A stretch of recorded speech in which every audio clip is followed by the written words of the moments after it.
Chloe, the story I'm about to tell you is an account submitted by a viewer from Osan, Korea. It is a record of a bizarre dream that foretold a death. Is a dream merely a window into the future, or is it just an illusion created by our own anxieties?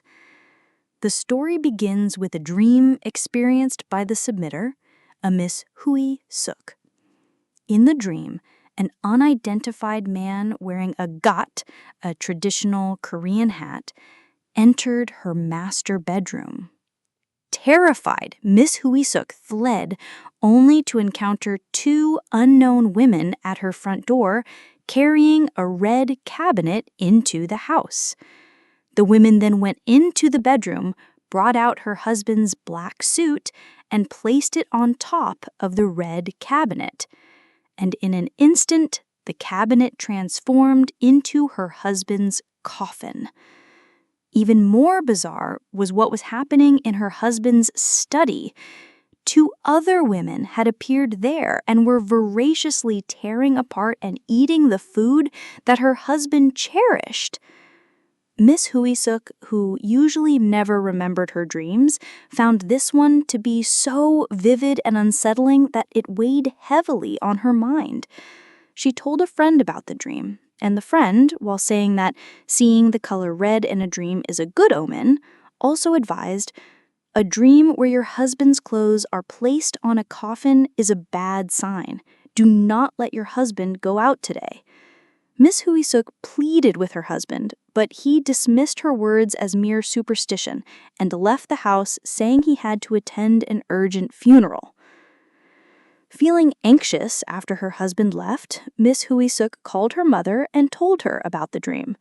Her mother then told her of a strange folk magic method to ward off the Grim Reaper. Go to the market and buy a crab, then secretly put it in your husband's pocket.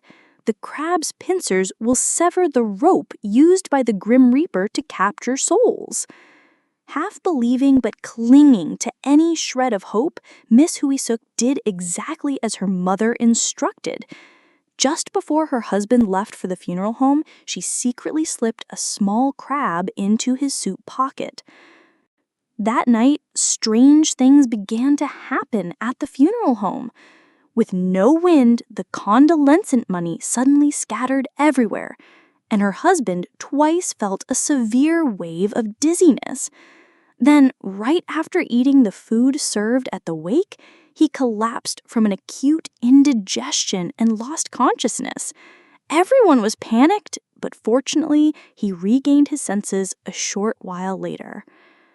When her husband returned home and put his hand in his suit pocket, he was startled. The small crab his wife had put there was dead, and it was biting his finger. Perhaps because he was pricked by the crab's pincer and bled, his blocked stomach felt miraculously at ease. It was a series of events too bizarre and too perfectly timed to be a coincidence. Did the folk remedy using the crab, as told by her mother, truly save her husband's life from the Grim Reaper? Or was it all just a series of coincidences, perfectly aligning with the anxious mind of a wife who was worried about her husband's well-being? Chloe, do you think dreams can affect reality? Have any of you ever had a dream that came true in reality, or had an experience where you changed your actions because of a dream? If you have a strange episode about the boundary between dreams and reality, please share it in the comments.